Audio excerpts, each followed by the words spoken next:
진묵겁전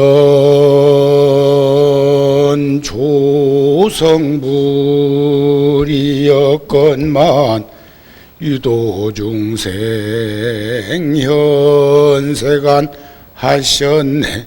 위의 덕상이 월윤만하사 어삼계 중작대 도사이시니라.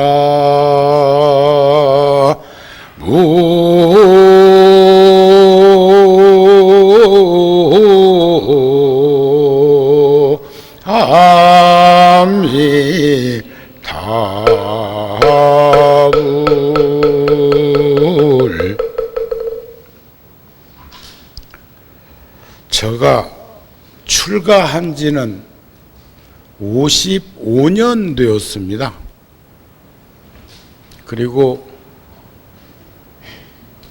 대중 포교 현장인 구룡사 등 열애사 등 여러분들과 함께 한 시간은 85년도에 올라왔으니까 35년 차 되었습니다. 한 해도 거르지 않고 부처님 오신 날을 봉축하는 법회에 함께 해왔지만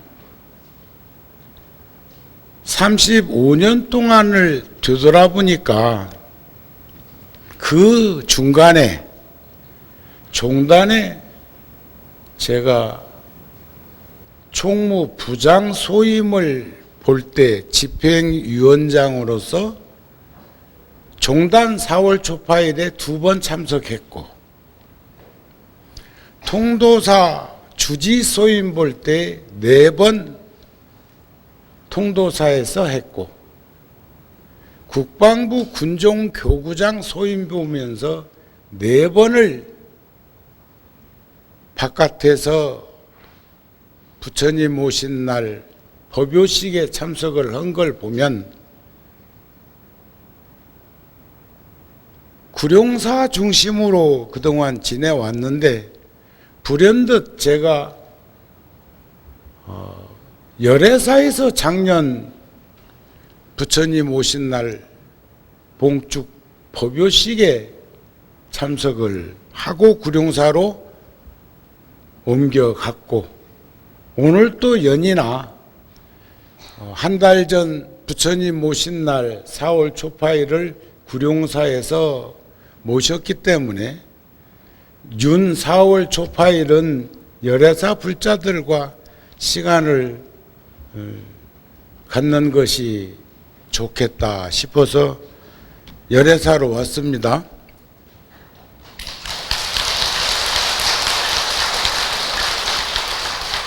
그러면서도 요즘 집약적으로 생각되는 생각을 행동으로 옮기려고 하는 것은 살아 생전에 세상을 떠난 것처럼 사는 방법을 들여다보고 있습니다. 그래서 여러분들도 살아 있으면서도 사바세계 인연을 다 하고 떠난 것처럼 인생을 한번 갈무리 하라는 제안을 하고 싶습니다. 오늘 또 부처님 오신 날, 그동안에는 제가 법륜날 오면 축원을 제가 하는 것을 바탕으로 했는데, 구룡사에서도 새벽 3시면 법당에 들어가서 4시 반까지 새벽 예불 기도에 동참을 하고, 사시기도는 주지스님이 중심이 되어서 하시도록 법당에 들어가도 언제부터인가 제가 축원은 하지 않았습니다. 축원 않는다고 해서 않는 건 아니겠지만, 오늘 또 열애사 주지스님에게 중심이 되어서 하시도록 하기 위해서 칠정례 예불은 제가 마이크를 잡았지만 축원은 주지스님께 하도록 권했습니다. 이것은 마치 세상을 떠나도 할 수 없는 일을 살아생전에 살아있으면서 떠난 것처럼 지켜보는 묘행도 우리가 2600년 동안 이어온 그런 상속되어 온 계승되어 온 불가의 전통이 아니겠느냐 하는 마음입니다. 부처님께서는 2564년 전에 열반하셨어요. 그것을 우리는 몇 주기처럼 불기로 말을 하지만 실질적으로는 80여 성상을 부처님께서 우리들과 함께 하신 사바의 인연을 합하면 2644년 전 가비라국 눈빈이 동산에서 외갓집 가다가 태어나셨다, 이렇게 보시면 되겠습니다. 눈빈이는 외할머니 이름이에요. 그리고 외갓집에 요즘도 보면 산후조리원에 가서 아이를 낳기도 하고 산부인과 가서 아이를 낳기도 하지만 집에서 아이를 낳는 분들도 외갓집인 친정에 가서 산후조리를 하는 분도 있는 걸 보면 2600년 전에도 그곳이 편안한 곳이었다는 마음이 들어집니다. 정반왕과 마야부인 사이에서 태어나신 구담 고오타마 실타르타는 눈빈이 동산에서, 본래 눈빈이 동산이 아니고 그곳에서 태어난 이후에 정반왕께서 그 동산을, 그 큰 광활한 숲을 외할머니 이름으로 명명해서 눈빈이라고 이름을 지었다고 그럽니다. 그때 태어나셨을 때 사방칠보하며, 사방칠보, 이게 논리적으로 보면 47에 28인데 사방칠보는 오늘 제가 개송으로 들려드린 내용에도 나옵니다만 욕계, 색계, 무색계. 욕계는 욕심, 욕구, 욕망의 세상, 색계는 물질의 세상, 무색계는 비물질의 세상에 지옥, 악귀, 축생, 아수라, 인간, 천당이 있는데 육도를 업력에 의해서 윤회하는 세상에 사바 중생들을 구현하기 위해서 이 땅에 태어나셨을 때 실타르타 태자께서 사방칠보 하시면서 욕계 6천, 색계 18천, 무색계 4천의 세상을 두루 섭렵하시는 것처럼 천상 천하의 유화독존이요 삼계 개고하니 아당 안지하리라는 선언을 하셨다고 합니다. 천상 천하, 하늘 위 하늘 아래 우리 모두 다 존귀한 생명체들이죠. 욕계, 색계, 무색계가 고통과 괴로움에 허덕이고 있으니 내가 마땅히 그들을 편안하게 하리라 하셨다는 그런 탄생 그림을 상기해 볼 수가 있겠습니다. 부처님의 생애는 8포구 그림으로 나투면 도솔레이상, 비남강생상, 사문유관상, 유성출가상, 설산수도상, 수화항마상, 노권전법상, 쌍림열반상으로 부처님의 생애를 과거와 현재와 미래의 이음새로 표현을 합니다. 도솔촌 내원궁에서 호명보살로 계시다가 눈빈이 동산에 태어나시고, 그리고 가비라국 동문, 서문, 남문, 북문 다니면서 생로병사를 목격하시고 히말라야 쪽 북쪽 문에서 출가자의 모습의 여유로움을 만나시면서 출가를 최종적으로 결심해서 깊은 밤 성박을 떠나서 설산으로 수도 수행자의 길을 떠나셔서 6년 동안 도저히 감내할 수 없을 만큼 엄청난 그런 고행자의 길을 걸으시다가 부다가야 보리수화에서 마군중을 항복받고 45년 동안 전법 활동을 하시다가 구시나가라에서 열반에 드셨다 하는 게 부처님의 생애를 볼 수가 있겠습니다. 서산대사의 선가구감의 출가에 대한 것을 이렇게 말씀을 하셨는데, 출가해서 수행자가 되는 것이 어찌 작은 일이랴. 편하고 한가함을 구해서도 아니요 따뜻이 입고 배불리 먹기 위해서도 아니다. 명예나 재산을 구해서는 더욱 아니다.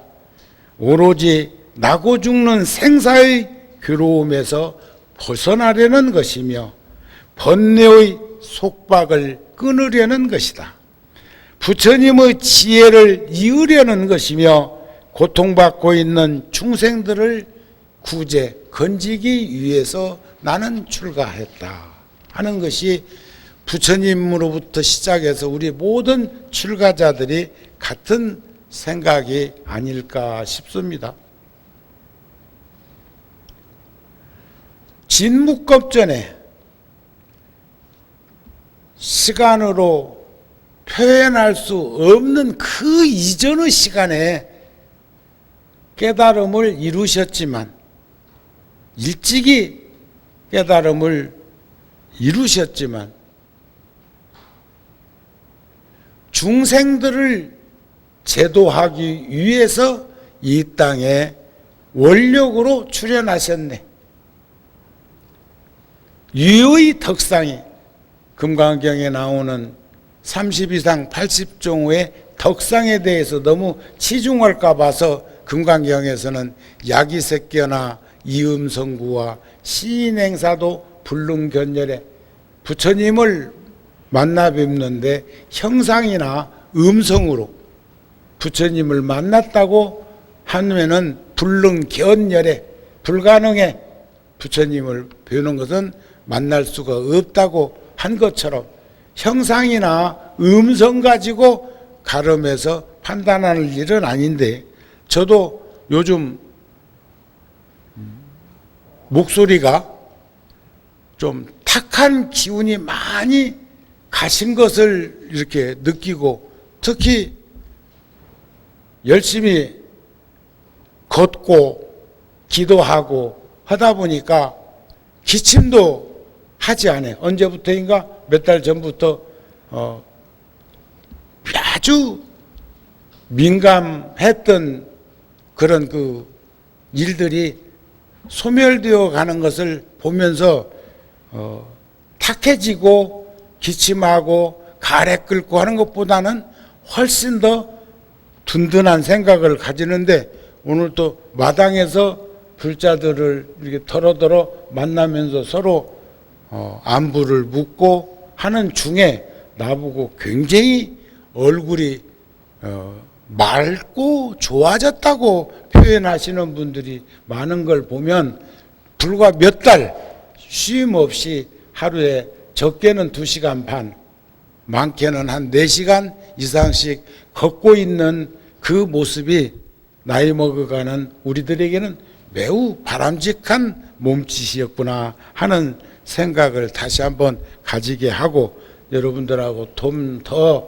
오랜 시간 함께 하면서 공유하는 불법성 삼보의 그런 안심인명을 나누기 위해서라도 그렇게 살도록 노력해야 되겠다는 생각을 가집니다. 인생은 초대하지 않았어도 업력으로라도 저 세상으로부터 이 세상에 찾아왔답니다. 허락하지 않는데도 인생은 이 세상으로부터 떠나가는 것이 인지상정 우리들의 모습입니다.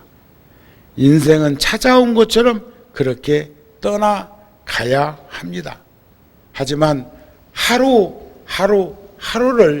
열심히 성실하게 살아가는 그 모습이 참 인생의 모습이 아닐까 싶은 마음을 전하고 벽암록에 나오는 한 소절 글을 여러분들한테 전해주고 싶은 것은 내 인생에서 가장 행복한 날은 언제인가? 저는 날마다 4월 초파일이었으면 좋겠어요. 최소한 날마다 초하루였으면 좋겠고, 그래서 그런지 저는 우리나라에서 처음으로 구룡사 법당에 만부처님을 모신 최초의 사원이고 최초의 스님이에요. 지금은 절절히 원부를 모시는 것이 유행처럼 그렇게 내부처님을 모시고 인연을 맺고 재적봉사를 정하고 하는데, 우리나라도 천불전은 과거에도 삼국시대에도 있었고 모셔진 사찰이 몇 살짜리 있습니다만, 만부처님 모신 절은 구룡사가 처음이고, 그리고 이 열애사도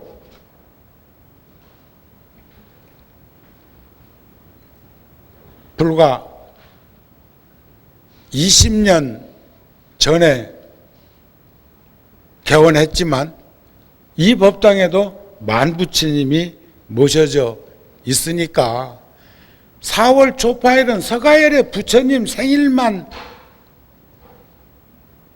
부처님 생일이 아니고 약사열의 부처님도 매달 초 8의 날이 약사제일인 걸 보면 여기 만부처님 부처님 생일 한번 1년으로 가름해 보면 하루에 300불 정도가 매일 생일일 거니까 날마다 부처님 오신 날이었으면 좋겠습니다.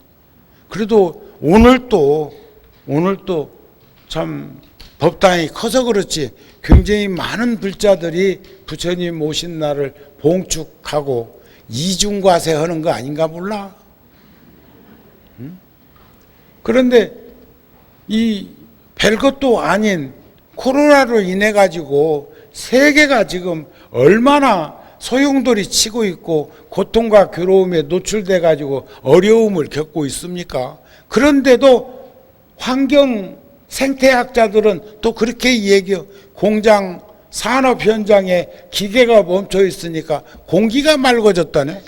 그래서 그런지 금년 봄에는 가을 날씨처럼 천고마비 계절처럼 청명한 그런 하늘을 보기도 하고, 또 물이 맑아져 가지고 고기가 굉장히 활발하게 움직이는 모습도 걸으면서 전 양재천 걸으면서도 느끼기도 하고 그렇게 합니다. 그러니까 무조건적으로 잘못된 것만은 아닌데도 그 불과 서너 달 사이에 코로나로 인해서 세계 경제가 얼마나 어려움을 겪고 있는가 생각해 보면 우리 이제 참 송충이는 솔림 먹고 사는 것이 자기 본래 모습이라고 한 것처럼 조금 더 근검하고 전략하고 검소하게 살면서 옛날로 한번 회귀해보는 생각들을 가졌으면 좋겠어요.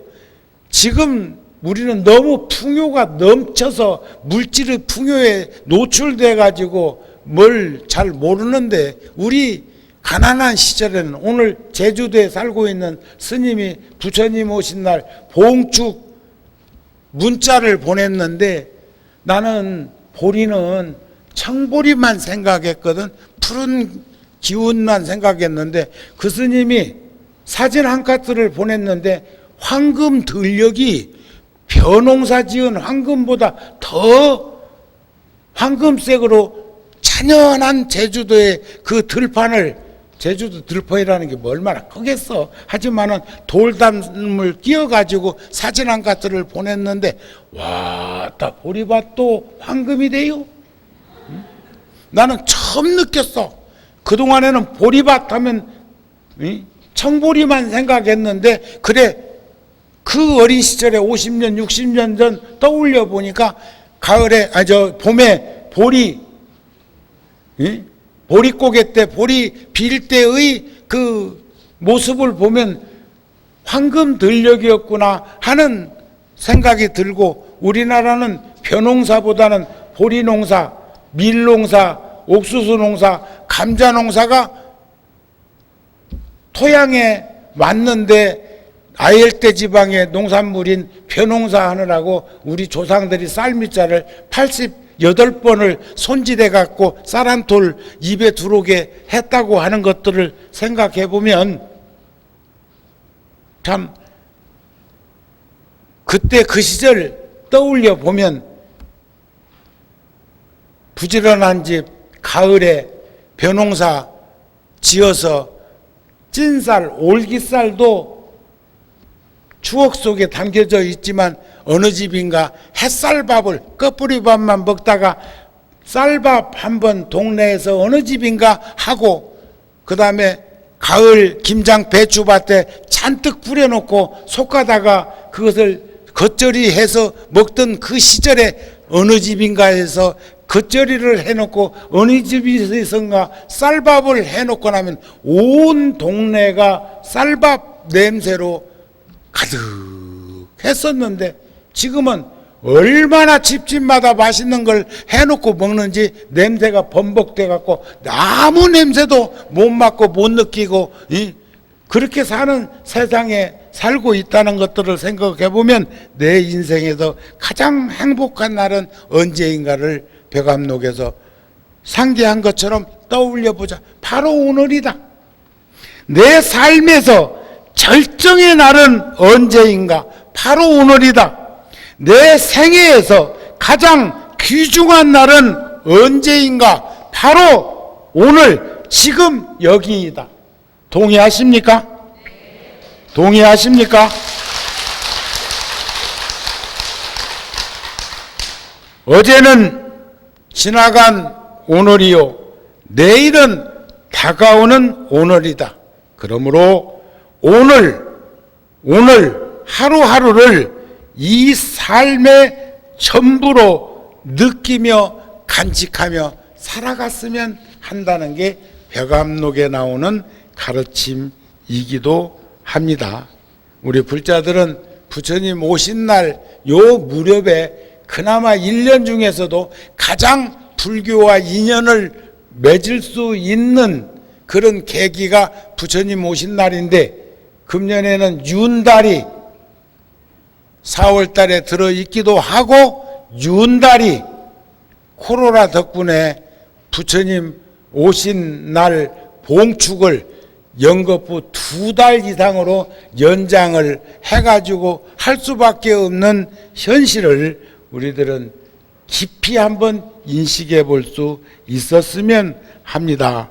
그래서 우리는 보리심은 바로 사홍서원이니 중생을 건지고 번뇌를 끊고 법문을 배우고 불도를 이루겠다고 하는 그 성취의 정신으로 보살의 광대무변한 자리이타의 서원을 세우면서 육바라밀을 닦고 닦아 보리심을 길러서 보살도 실천으로 깨달음을 이룰 수 있는 우리들이 되었으면 합니다 하는 마음을 여러 불자들한테 전하면서, 오늘 분주하고 바쁠 텐데도 이렇게 함께 많은 불자들이 같이 할 수 있어서 고맙고요, 기쁘고요, 자랑스럽고요, 또 하나 또 여러분들한테 상기하면서 더 조심하고 더 서로가 배려하자는 것은, 불교는 사찰에서는 몇 달 동안 그 수없는 일들이 벌어지고 있어도 코로나 바이러스에 감염된 확진자가 사찰에서 불자들한테서는 한 명도 없었다는 것 우리 인식을 하면서 앞으로도 더 조심하고, 지금 새로 이태원이라고 하면은 국집해서 집착해갖고 한 동네를 찝은 것이니까 말을 바꿀게요.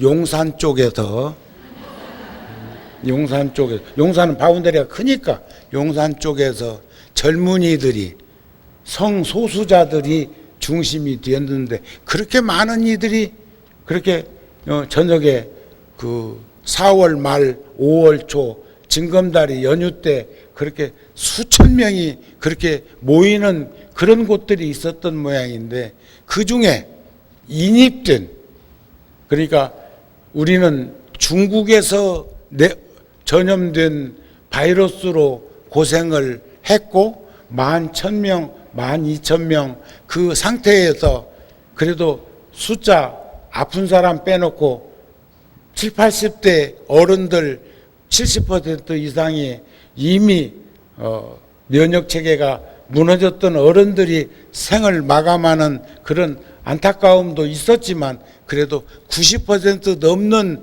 확진자들이 완치되는 그런 참 의료진과 또 국민 각자의 노력과 정부에서 그 살피는 것들이 이렇게 삼개합이 들어가지고 잘 됐는데, 유럽이나 미국이나 남미의 코로나는 신종 변형 바이러스 지래요. 요놈은 더 못됐다네. 그놈도 살려고 자꾸 변이 현상을 일으키는 거니까 그놈들 보고 나무래기만 할 일이 아니요. 우리가 조심하고 면역 체계를 강화시켜 가지고 건강하게 지낼 수 있도록 하셨으면 좋겠습니다. 아셨죠? 아셨죠? 하여튼 그놈도 어느 날인가 물러나겠지. 나는 그렇게 생각을 합니다만, 어쨌든 거기에 우리가 노출돼 가지고 쩔쩔매면서 안타까움을 가지지 말고 더 건강하게, 더 위생관리 철저히 하면서 서로가 서로를 배려한다면 충분히 그런 어려움은 극복할 수 있지 않겠는가 싶습니다. 저는 또 밥값으로 또 가야 돼. 여기서만 밥값 보고 끝내면 밥값을 다 못해. 이제 여기서 바로 구룡사로 가서, 거기도 점심은 떡 이렇게 하고 물 한 병씩, 한 달 전 4월 초파일 날 또 그랬는데, 오늘 또 역시나 뭐 떡, 근데 떡이 밥값보다 더 든다. 그건 알아야 돼요. 어제 제가 통도사 다녀왔는데, 통도사 주지스님도, 나도 통도사 주지소임을 받지만 주지스님도 똑같은 얘기요. 밥은 학인 스님들이 한솥 밥하면 400명이 먹을 수 있고, 제가 1000명이 일시에 공양할 수 있는 식당도 아주 잘 마련해 놨기 때문에 그건 문제가 없는데, 그 떡 하나씩 이렇게 주는 건 떡집에서 맞춰 갖고 와가지고 주는데 훨씬 더 든다네. 그건 알고는 잡숴. 예. 하여튼 부처님 오신 날 봉축하고 늘 여러분들과 함께 할 수 있는 불자의 길을 가고 있는 것 대단히 기쁘고 고맙게 생각합니다. 성불하십시오. 스님들께도 봉사자들에게도 큰 박수 한번 보내십시오.